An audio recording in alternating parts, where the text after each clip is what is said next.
morning, my dear students. How are you all? I hope you all are doing good. Stay home, stay safe is very important for all of you.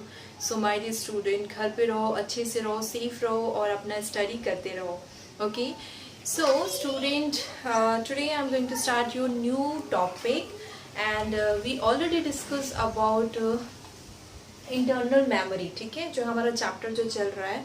Chapter number 3 and the name of this chapter is memory of a computer. हम memory of a computer के बारे में पढ़ रहे हैं, जिसमें हमने last class में एक फ्लो चार्ट देखा था कंप्यूटर मेमोरी का, जिसमें हम एक्सटर्नल और इंटरनल मेमोरी को हमने देखा था कि जो मेमोरी होते हैं 2 टाइप्स के होते हैं, इंटरनल एंड एक्सटर्नल. इंटरनल को हम लोग प्राइमरी भी बोलते हैं एंड एक्सटर्नल को हम लोग सेकेंडरी भी बोलते हैं. ठीक है, फिर हमने देखा था इंटरनल में कि ये भी 2 टाइप्स के होते हैं, ROM and RAM. Full form of ROM is read only memory and the full form of RAM is random access memory.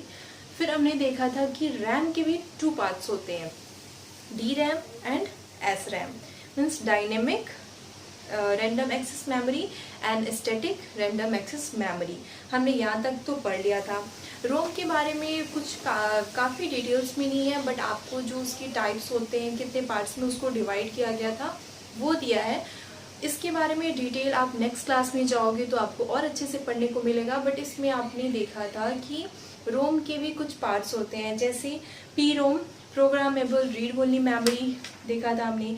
फिर E P ROM erasable programmable read only memory and E ROM means electrical erasable programmable read only memory.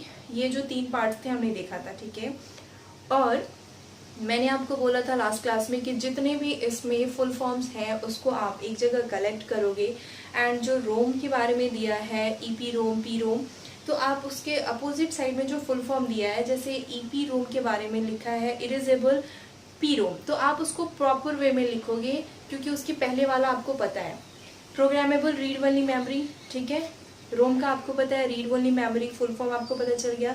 फिर P ROM का आपका दिख रहा है कि programmable read only memory है. ठीक है, तो ऐसे आप पूरा लिखोगे. यहाँ तक तो पूरा लिखा हुआ है, बट ई पी रोम और ई पी रोम के बारे में पूरा नहीं लिखा है, तो आप वो कंप्लीट कर लोगे. ओके, जैसे कि erasable programmable read only memory, फिर electrical erasable programmable read only memory. Means proper आप अपने फेयर कॉपी में यहाँ तक कंप्लीट कर लोगे. ठीक है, एंड आई होप आप लोगों ने यहाँ तक कर लिया है, right. So today I am going to start your new topic and the topic is external memory. Means secondary memory के बारे में पढ़ेंगे. कि प्राइमरी तो हमने देख लिया था, सेकेंडरी के बारे में हम देख लेते हैं.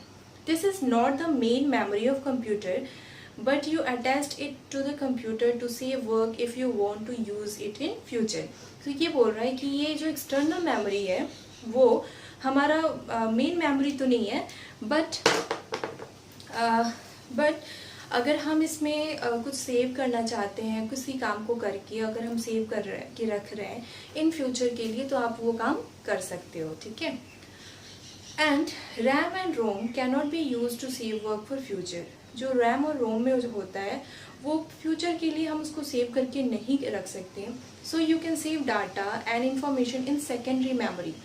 तो इसलिए हम जो डाटा होता है हमारे पास, जो भी हमारे पास इंफॉर्मेशन होता है, वो हम सेकेंडरी यूनिट में मेमोरी में सेव करके रखते हैं. जैसे पिक्चर्स हुए, फाइल हो गए, फोल्डर्स हो गए, एंड मूवीज सॉन्ग्स हो गए, तो ये सारे जो है हम सेकेंडरी मेमोरीज में स्टोर करके रखते हैं. अच्छा, एक वर्ड आप देखो, इंटरनल. आप ये इंटरनल मतलब समझ सकते हो कि ये अंदर का बात हो रहा है, एंड एक्सटर्नल मीन्स बाहर का बात हो रहा है.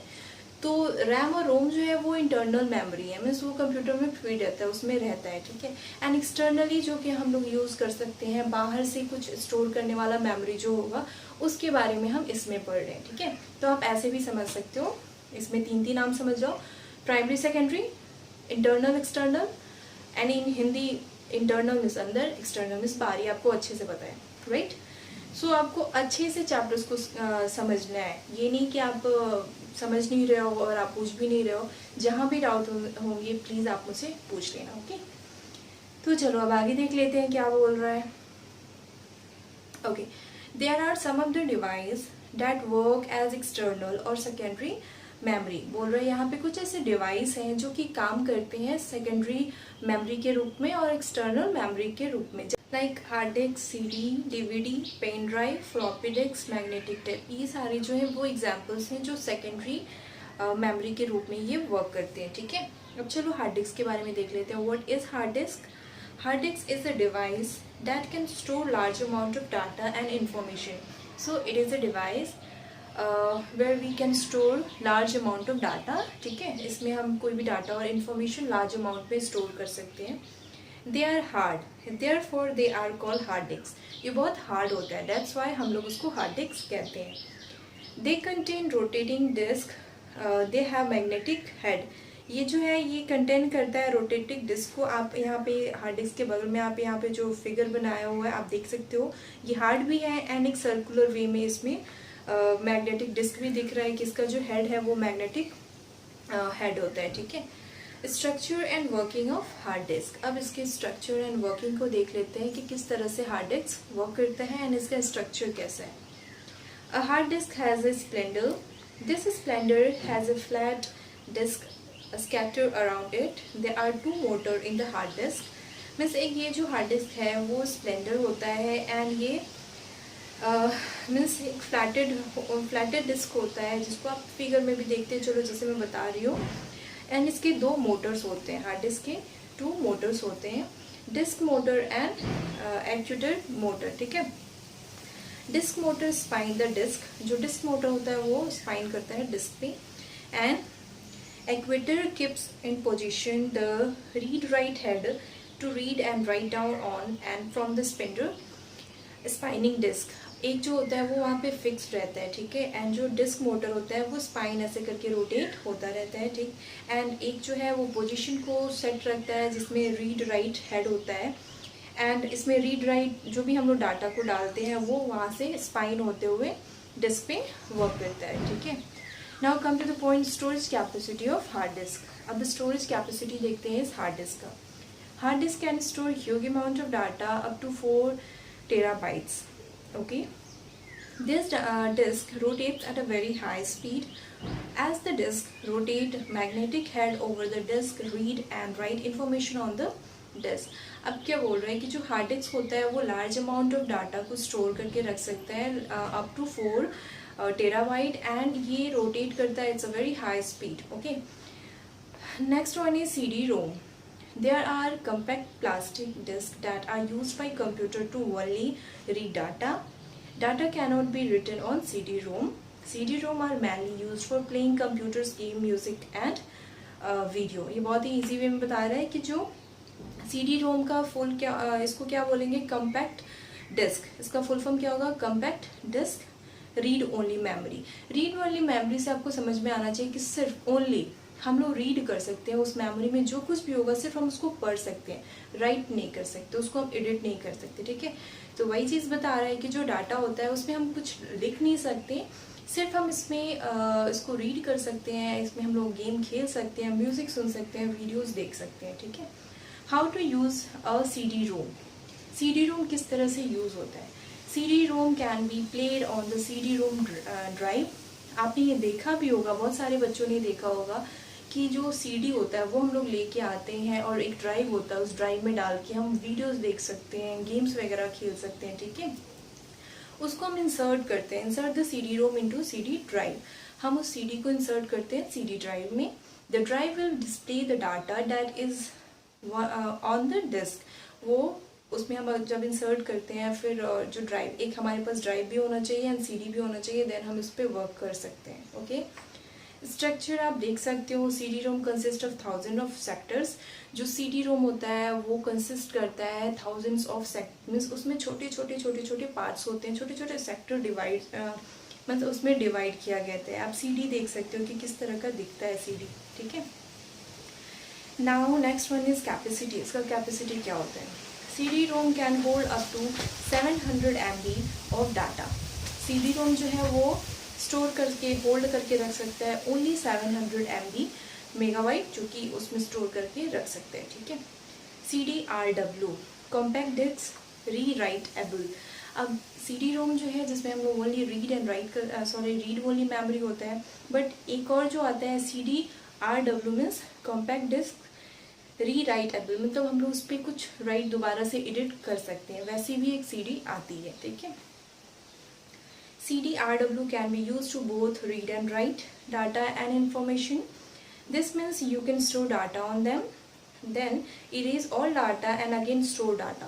मीन्स इसमें हम कोई भी डाटा जो है एडिट कर सकते हैं, कोई भी इंफॉर्मेशन उसमें पुट कर सकते हैं, या फिर हम उसको इरेज भी कर सकते हैं, फिर उसको हम सेव भी कर सकते हैं। It means you can do anything, ठीक है। उस पर आप कुछ भी वर्क कर सकते हो, एडिट कर सकते हो, राइट कर सकते हो।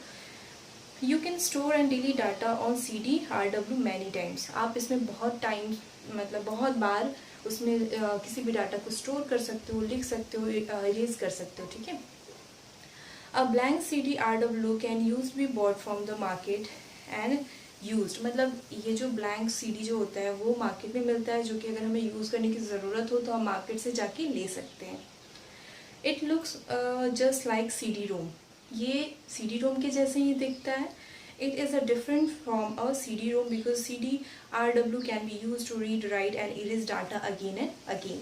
क्या बोल रहा है कि जो CD रोम के जैसे ही CD-RW भी दिखता है, बट डिफरेंस क्या होता है कि हम CD रोम में कुछ भी राइट नहीं कर सकते हैं, बट CD-RW में हम रीड एंड राइट कर सकते हैं, इरेज कर सकते हैं, जितने बार हम चाहें उतने बार, okay. Next one is and last is DVD. The full form of DVD is Digital Versatile Disc. Okay, DVD look just like a CD-ROM and CD-RW. अब ये जो DVD है वो भी CD-ROM और CD-RW के जैसे ही दिखता है, आप इमेज भी देख सकते हो। It store up to 4.7 GB of data.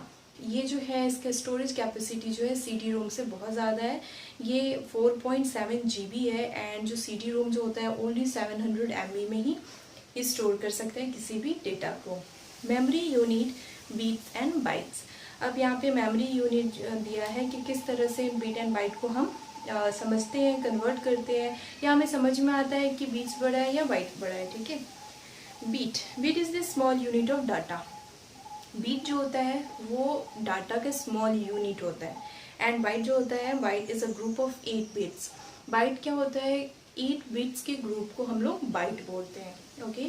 Computer makes character using bytes. जो कंप्यूटर होता है वो जो कैरेक्टर बनाता है वो किस में बनाता है, बाइट्स में, ठीक है। तो बीट एंड बाइट में कंफ्यूज मत होइएगा। बिट जो होता है स्मॉल यूनिट ऑफ डाटा, एक डाटा के स्मॉल यूनिट होता है, एंड बाइट जो होता है वो 8 बिट के ग्रुप को बना के हम उसको बाइट बोलते हैं, ठीक है। So 1 byte equals to 1 character, okay. So यहाँ पे ये जो differences between KB, MB, GB and TB दिया हुआ है, आप उसको देख सकते हो। 1 byte equal to 8 bits, 1 MB equal to 1024 KB, 1 GB equal to 1024 MB and 1 TB equal to 1024 GB। Means सबसे बड़ा GB वो जो आपको जहाँ भी दिखे कि कितने डेटा है, तो वो जो डेटा होता है वो GB में दिखता है, एंड बाकी के जो सबसे छोटे में अगर देखा जाए तो वो 1 बाइट होता है, ठीक है। एंड कॉल ऑफ पॉइंट्स आप देख सकते हो। The computer has 2 types of memory, primary and secondary. Yes, internal memory is of 2 type, ROM and RAM, okay. RAM again is of 2 types. जो रैम है उसके 2 टाइप्स होते हैं, DRAM, SRAM, you know very well. ROM is of 3 types, PROM, EPROM, EEPROM, okay. Secondary memory is the memory attach to the computer. जो secondary memory होता है वो attach रहता है कंप्यूटर में। Hard disk, CD-ROM, CD-RW and DVD are the example of secondary memory. तो ये जो पॉइंट्स हैं वो भी इंपॉर्टेंस होते हैं, इसलिए आप उस कॉल ऑफ पॉइंट्स को हमेशा देख लिया कीजिएगा एक बार, ओके। सो जो आपका जो अभी का वर्क है, आप इस चैप्टर को अच्छे से रीड करोगी, whole chapter number 2, and then you can ask any doubt, you can clear it. आपको आज ही क्लियर कर लेना है, अदरवाइज फिर बाद में मैं नहीं एक्सप्लेन करूँगी, बिकॉज मैं अभी आपको टाइम दे रही हूँ। अगर आप नहीं पूछोगे तो फिर बाद में मैं नहीं बताने वाली, ओके। सो आप इस चैप्टर को अच्छे से रीड करो, इसमें जो डाउट्स हैं वो डाउट्स क्लियर करो, एंड जिनको डाउट्स नहीं है वो अपनी फेयर कॉपी में पहले तो मैंने आपको वर्क दिया था कि मेमोरी ऑफ कंप्यूटर की जो ये पिक्चर्स दिए हैं उस पिक्चर्स को बनाना है, रैम रोम CPU CD रोम इस सब को अच्छे से बना लेना है डायग्राम फर्स्ट पेज पे। सेकंड पेज पे आपको फ्लो चार्ट अच्छे से क्लियर कर लेना है एंड इसके बाद मैं आपको हार्डवर्ड वगैरह दूंगी तो आप उसमें कंप्लीट करोगे।